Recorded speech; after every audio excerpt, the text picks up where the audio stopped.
happening, but we're going to see one of them, which is somebody we saw earlier, Adam Sensenig versus Izzet Phoenix, which is, I believe, Tyler. Yes. Yeah, and Tyler's the Izzet Phoenix player that we saw round 1, I believe. Yes. So we've seen both these players already. Yeah. All right, well, looks like we're getting off into it. Adam with a tapped Haunted Ridge, and Tyler with a Sparbluck now. Now, typically the matchup is going to go in the Rakdos way, but I have heard that there's some interesting innovation in how the Phoenix players approach the matchup that could change things. Yes, so I'm a psychotic Phoenix player. So my version is a lot different, but historically this is a bad matchup for Phoenix, and even with all my attempts to make it better, I did lose to Red Black 3 times at Atlanta.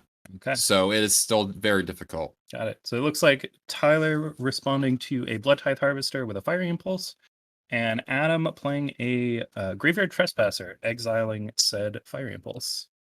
Very interesting that Adam did not exile his own creature. Yes. I think it's just valuing the graveyard of the Phoenix player, just keeping it clean for the delve spells that are going to come across. Okay. So Tyler responding by Lightning Axing the Graveyard Trespasser, paying the ward, discarding Temporal Trespass, and then discarding Phoenix to the Lightning Axe. Yeah, it's a common play in this matchup. Sometimes you don't really want a Lightning Axe Graveyard Trespasser, per se, but you need to. You need to, but it feels nicer to impulse it, per se, and then discard a Phoenix. Then you feel like you actually get a bonus off that Trespasser, which is otherwise very annoying to deal with. Yep. Tyler leading with a Pieces of the Puzzle, picking up, I believe, another Pieces of the Puzzle and an Opt. He does have a Treasure Cruise in hand and a pretty stocked graveyard, even with that Graveyard Trespasser taking out the Fiery Impulse. Let's see what Adam has to follow up. If Adam can slam something like a Shieldred here, that would be great. But it looks like Adam is just going to play a 4/3 Bone Crusher Giant and no 4th land for Adam. Not the worst, but not the best. Yeah. At least he has a threat, but we want a 4th land, and we want to play Shieldred, obviously. I'm not sure if I saw it hiding out in the hand. Okay, so it looks like Tyler, with multiple copies of the Pieces of the Puzzle, no 4th land. I think that's what he's looking for with this up. Yeah, I think that's what's happening. It's a key difference between my version and other versions of Phoenix. I don't play Pieces of the Puzzle, and you see here Tyler's looking for a land, so he doesn't really want to cast the Pieces of the Puzzle. But at the same time, he's trying to bring back his Phoenixes. So. Yeah. Notably, a lot of the Phoenix pilots are playing things like Spikefield Hazard, which are lands that you can get off of Pieces of the Puzzle. Yes. A really cool interaction. But it looks like Tyler here very dedicated to just returning this Phoenix this turn. Like this. Casting a Consider, putting the 3rd Treasure Cruise into the graveyard, I believe. I think he has the 2nd one rolled up. And we're just going to beat in for 3. Or maybe this Phoenix is on blocking duty. I think we're on blocking duty. If I was Tyler, I'd be on blocking duty here. Even if it eats a removal spell, this isn't a Trespasser. I think it might have been a bit different if Trespasser's on the other side of the board. Then I would maybe attack, not incentivize my red-black opponent from killing it, and exiling it off the attack trigger. Okay. Looks like Adam is going to pitch a Blood Token, getting rid of a Croxa. Pretty good interaction there. I don't think that was land 4, though, still. He does have a Stomp for the Phoenix if he wants, and I don't think Tyler has a red removal spell. I think he just has a bunch of draw spells. Correct. So, does look like Adam is going to get to attack for 4, but like I said, I don't think this was land 4 for Adam. Yeah. So, first blood, Tyler going to 16. It does seem pretty trivial for Tyler to get back at least one Phoenix this turn. Yeah. He has another one hiding out in hand. Yeah, I believe this play is going to be a Ledger Shredder plus some other piece here. Potentially pieces. Yes. Yeah, it'll be interesting to see what Tyler goes with here. He might just cast the pieces, a guarantee that he can get back. Interesting. But we're going to go actually a bit more aggressive here and try to get the Phoenixes back this turn, which I don't think I like with the hand he had. Yeah, it's very interesting. I think because Tyler's already played his land for a turn, so he's not going to be doing anything else. He did draw a Spell Pierce, which is pretty good with Adam That definitely just entered. Yeah. That is summoning sick. That is very sick. Chew. Interesting. Very, very interested to see what Yeah. happens here. I think Tyler should have just played the pieces I agree. and tried to set up. He does have a second one in hand as well. So. And we've got an attack for 4. Tyler not wanting to block. To 12. And Adam did draw a land 4. Has a fatal push for the Shredder. Yep. Notably, Spell Pierce not tagging anything here. And we'll see what Adam has to follow up. He's just going to cast his bone. Right. See, this is the problem with Tyler's line last turn. Was Adam didn't do anything. One, Tyler didn't have the Spell Pierce. Tyler did not have the Spell Pierce to start the turn off with. And 2, it's just very, very common that Tyler's going to play the opt and then just not have a second play. 1, because he probably wants to set up for a Phoenix the next turn. And it's very unlikely that he goes opt into another 1-drop into another 1-drop. So yes, and he did get very fortunate off of this piece is hitting 2 1-mana spells. So and he had another Phoenix. So 3 Phoenixes are going to come back. Yes. So this is going to be rough. And I believe he needs to cast one more spell to do so. Yes. I think he's counting whether or not he can cast this Treasure Cruise and keep all 3 Phoenixes. But I think he's just going to Fiery Impulse, take 2 for the team down to 10, and bring back some flying guys. It'll be interesting to see how much he attacks with here.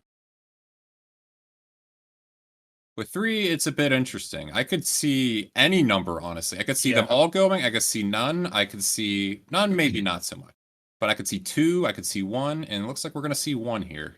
I think I like 1, especially with how Tyler's hand is constructed. He just has a ton of additional draw spells. He has already gotten rid of 1 of his temporal trespasses. I assume he has 2. Yeah, he has 2 temporal trespasses. So it is interesting. If he had not discarded that one in the very beginning of the game, I would definitely be on board with either 1, or I think it's defensible to play 0 attack. Yeah, because I think it's also defensible to do 3. I think with the way that his hand is set up, he really just wants to stay alive to be able to cast those pieces and Treasure Cruises. And a way he loses from this position is he attacks with all 3 Phoenixes. Adam attacks him for 4 and then plays a Shieldred. It's certainly a way to lose, but this matchup from my side is definitely a race. And there have definitely been games where I've been overcautious in spots like this, and I've lost it just a bunch of chip damage from maybe like say Adam plays Shieldred here, and Tyler doesn't find a Lightning Axe next turn. Yeah, if Adam plays Shieldred here, it's going to be bad regardless. Yes, but I think making it so that you have at least 1 blocker for yeah. I think it's completely defensible to attack with 1.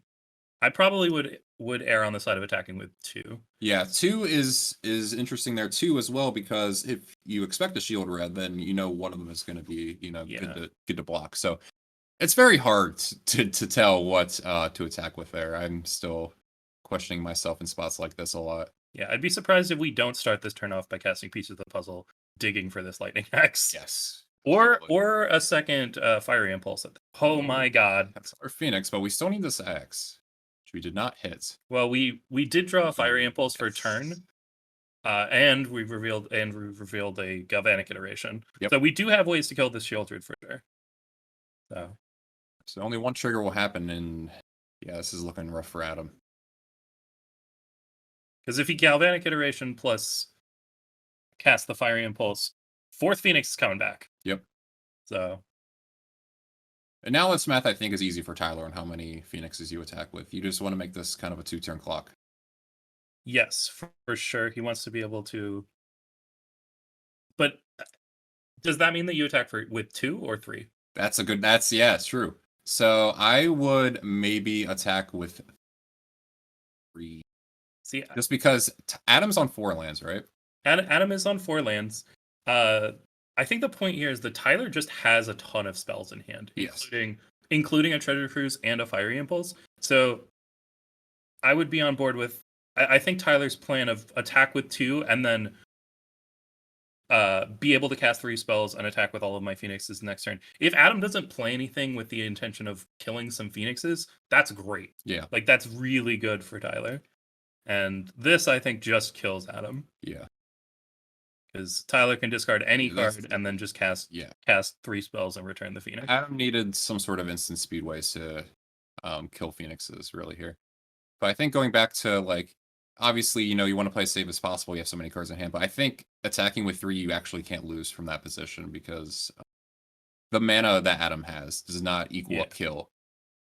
It looks risky on the face, like a more risky and aggressive line on the face, but I think from how it pans out that no matter what Adam would do, he would not be able to win. But same thing here anyways. I would just be concerned of something like Adam draws land 5 and is able to stomp or dreadbore or power word kill into a graveyard trespasser, and then you don't have lethal. That's true. That's very true, actually. But either way, Tyler's going to pick up the game here. It was very, those Phoenix attacks are very complicated. Yes, for sure. And now we get to talk about probably the most interesting boards in the Pioneer format. Yes. Do you know about the play draw decisions?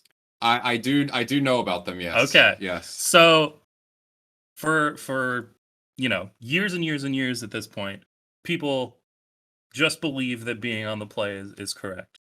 And no matter the matchup, unless you're playing against something crazy like 8-Rack or Manaless Dredge. However, a lot of Phoenix pilots have been saying either publicly or like in their Patreons that they take the draw against the Rakdos deck. And I agree. And now the Rakdos sideboard plans for the Phoenix deck is you take the draw. Yes. When offered. And I think that's so interesting. Yeah, it's one of those things where the matchup that I come back to that when I think about like these type of play draws in these grinding games is I'm gonna give an example. Mono Red Prowess Mirror. You don't want to play your 1-drop into a shock. So since you don't want to do that anyways, you're not going to play your 1-mana card on turn 1. You want to take the draw just to have the extra card anyways, because the advantage later the mana advantage later doesn't help that much. And I think this matchup is very similar. Exactly. And the red-black deck has things like Duress and Go Blank that really, really incentivize you to have the additional card. Yes. Post-board. So for the Phoenix deck, we're definitely going to see some Crackling Drakes, potentially a Braid, and like you were saying before, the Saheeli Sublime Artificers are huge in this matchup. Yes. Just very difficult for the red-black deck to deal with. Yeah, I've flirted with Ether Gust a little bit, especially if there's open deck list, depending on the amount of Croxes there are. But other than that, I'm not interested in that card, and I do not expect to see it here. For sure. On the red-black side, we're going to see some Duresses, Extinction Event probably to some extent maybe. Go Blank, absolutely, that's a slam dunk. Rending Volley kills Ledger Shredder, maybe we want that. I'm not sure actually on the red-black side. That's kind of, that's interesting. We'll go back to that one. Yeah. And I don't believe the Sorin and Meathook are really that great here. The thing about Rending Volley is the way I sideboard versus, I'm not sure if this is other Phoenix pilots do this, is I take out all my Ledger Shredders because I want my opponent's Fatal Pushes to be dead. And I don't think Shredder is actually that good compared. And I also have more sideboard threats compared to this Phoenix player. So maybe they won't do that. So part of the appeal of taking the draw is that you don't play your Shredders into their Fatal Pushes.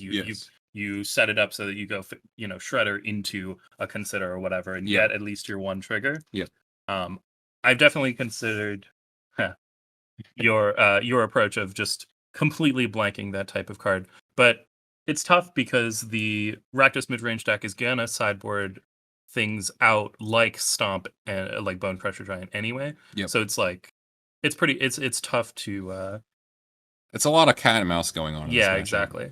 I think Rending Volley is a card that you always want to bring in the red-black matchup, assuming your opponent is playing this card. Crackling Drake, yes.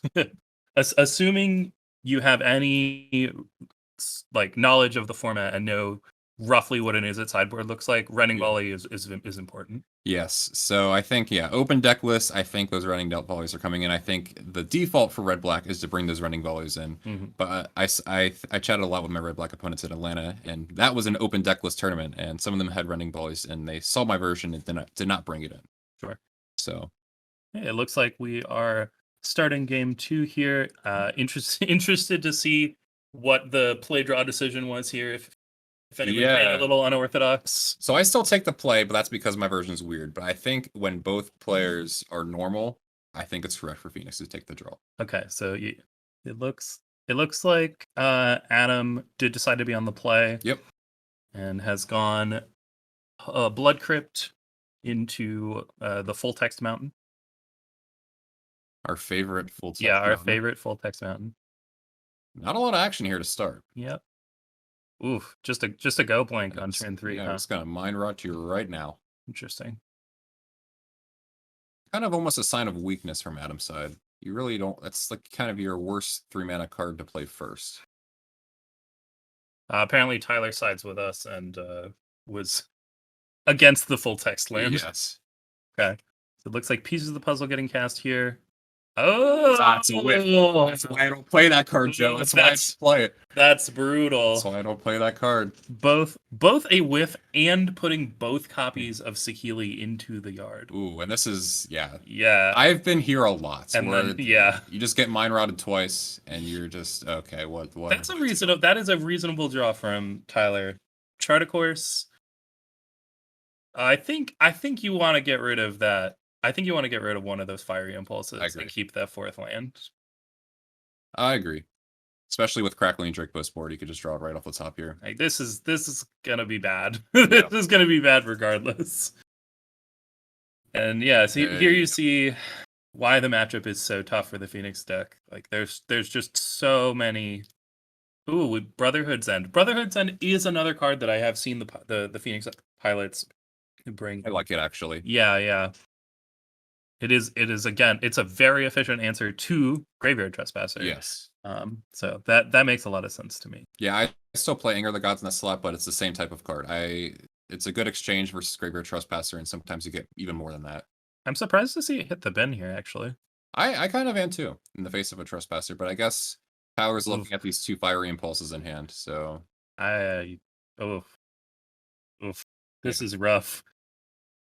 I feel like we should have just cast this pieces. It's interesting there because God. So what I was going to say is if you get a Phoenix off of that pieces, then maybe you don't. That's the reason why you don't want to. But I mean, that is all 3 Adam's go blank. Yeah, that is every go blank Adam has, and I think that again, huge. I would have cast that pieces. I just want to get as much card advantage.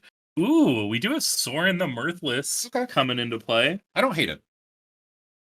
These games get pretty grindy. All right. What does Sorin the Mirthless do? Okay. It starts at a number. Yeah. It's +1. You reveal a top and take damage equal to its. Yeah, start confident. Yep. Minus something. I don't know that. Make a 2/3 flying vampire with flying with safe. So we have a +1 and -2. It starts at 4 loyalty, and it's -7. Deals 13. You gain 13. I've never seen that happen, but pretty cool. I've never seen that happen. Okay, so it looks like Brotherhood's End dealing 3 damage to Sorin. Yes. Okay, very interesting. Is that a mode on Brotherhood's End? I wasn't aware. Hold on. I thought Brotherhood's End did 3 damage to creatures and then killed artifacts. I'm going to have to look this one up. Okay, we'll double check that one. But we see 2 threats here from Adam. We got a Bloodtithe Harvester and a Bone Crusher Giant. It is creatures and planeswalkers. It is each creature and planeswalker. Okay, all right. I should probably play that card instead. Okay, so we have Thing in the Ice. Interesting. Again, a card that most Phoenix pilots board out in this matchup. I agree. I want it out of my deck. Yeah. But I'm also taking out all my Fatal Push targets. Okay, so it looks like Fatal Push taking that Thing in the Ice, and Adam just coming across for 3, 4. It doesn't matter. He's dead. A lot. They're dead. I believe it was 10. So it was 3, 6, 9. I believe it was 10 as well. So, Whew. Yeah, obviously triple go blank, pretty bad. Go blank. Pretty Yes. pretty rough. I think if I was in Tyler's spot, I still would have cast that pieces the previous turn. I get what he's thinking about. And what he's thinking about is if I hit a Phoenix off of this pieces, then it gets exiled by the Trespasser that's attack. I got what he was thinking about there. Yeah. I still just I just want to cast my card advantage. I think you're still right. I just need to Really draw just cards in your hand. really just want to have more card advantage than the red black opponent can deal with. But obviously the third go blank was going to be rough regardless. I think Tyler was winning that game. No matter Yeah, how he yeah, played. yeah.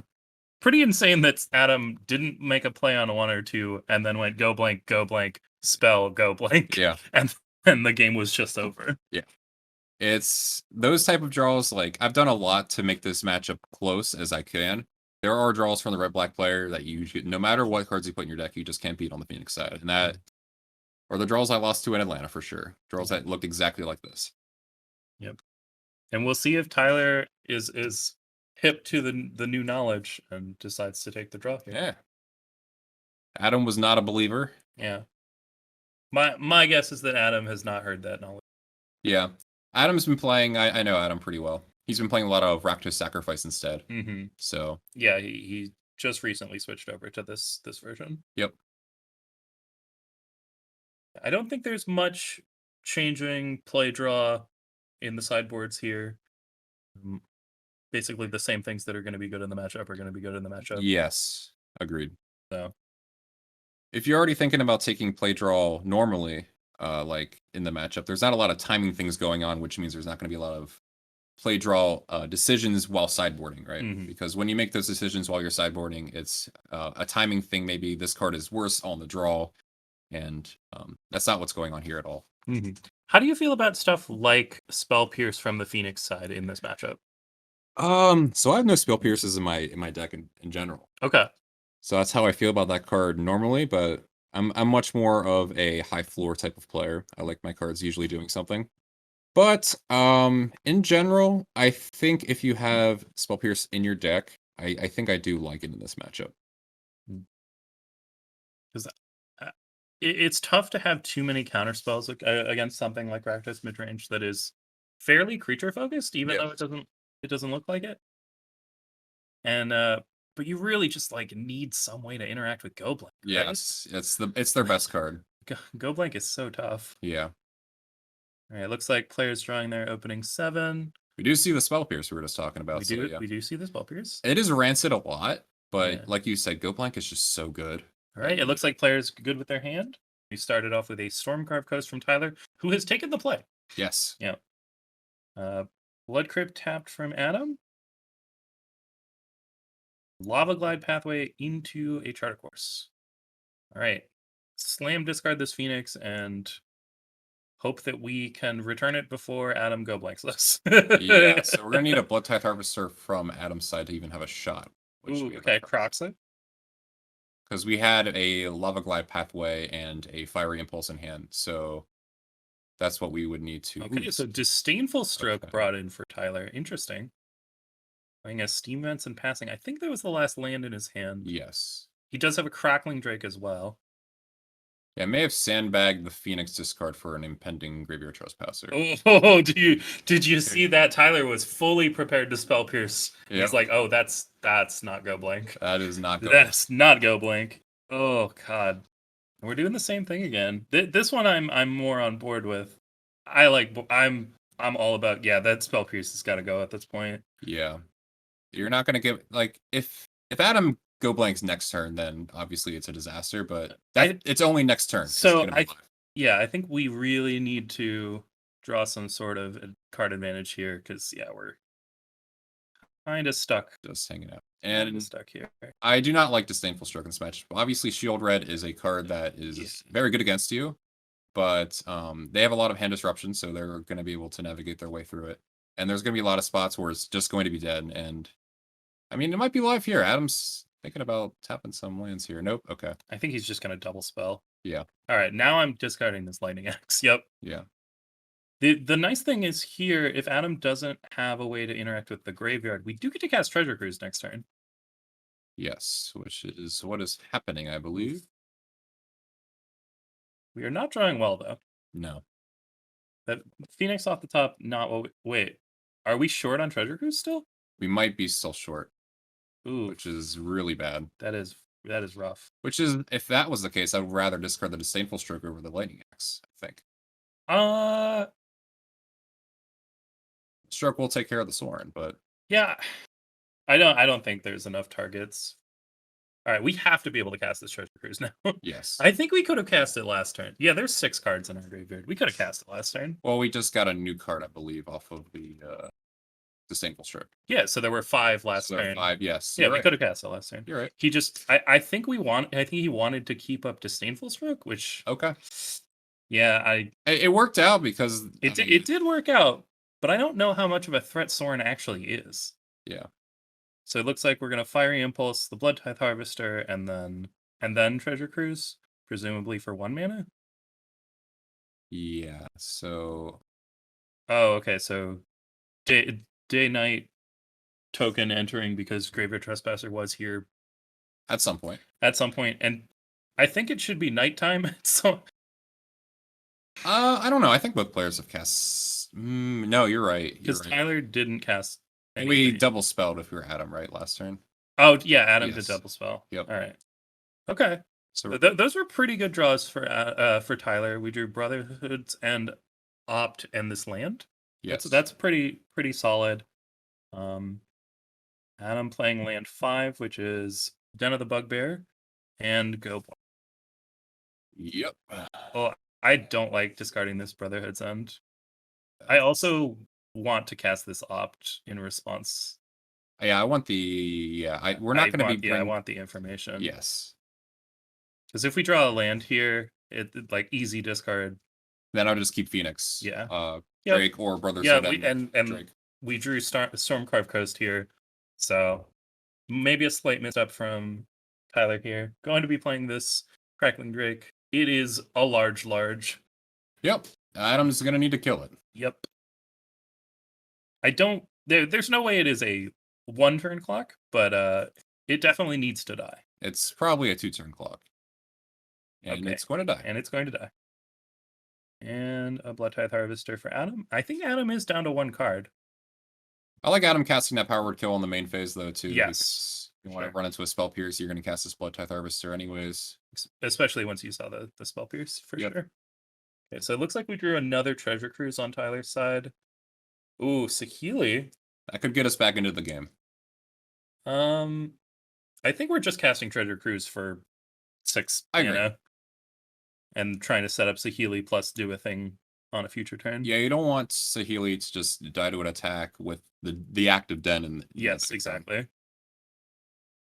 I'm easily just easily tapping 6. Yep. And exiling list cards for my Treasure Cruise.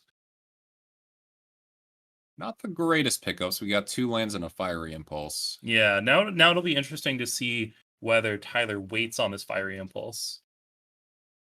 I think I would. I think I would too. Oh, it looks like he didn't play a land. Interesting. Unless he played one before the Treasure Cruise. That's what I'm not sure if that happened. I think so, yeah. Croxa here is going to be difficult. Yes, Croxa is going to be rough.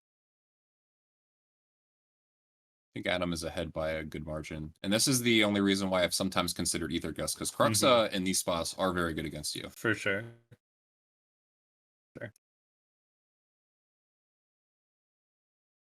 And Tyler only has 1 Ether Gust, right? So it is possible he brought it in. You know, it's possible we just haven't seen it. Yep, easily possible. Tyler, I would tap all of your blue sources for this Saheeli. Yep. But that's okay.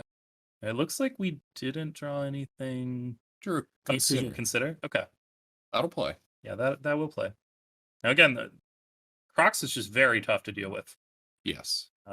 We will get just infinite chump blockers with the Saheeli in play, which is very nice, but yeah, let's see. Brotherhood's End? Okay. So I think Tyler's plan is next turn, I'm going to cast Fiery Impulse and Brotherhood's End. Yes. Now, importantly, he needs to not play this land to do so. Okay, and he has figured that out. Now, unfortunately, that means that Adam can kill this Saheeli But it would rely on Adam thinking that Tyler has 0 spells that he can cast here. Yeah. So. But Adam might not even have a better play. Mm-hmm. So, okay, he's just going to send it to him. Whoa. Okay. Interesting. Hey, I don't think I... that's... Block is gonna... Okay. So here's something we do have. Here's one argument for what Tyler just did. We have this Hall, and we have this land in hand, so we'll be able to block Cruxin next turn. Mm-hmm. So that is something. Mm-hmm. If that was the line, though, why didn't we play the land? Yeah, I agree. Yeah.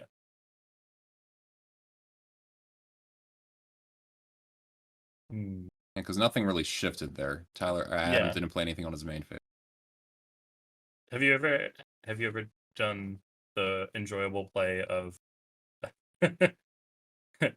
activate your Hall of the Storm Giants and minus your Saheeli, making your servo a copy of your land? Yes. Yes, it does not work as well as you want it to. It does not work. Oh boy. And that's gonna be brutal. I think that might just be that's a close to game. Power word kill on the thing. Block the Croxa. So we took 6 this turn down to 4.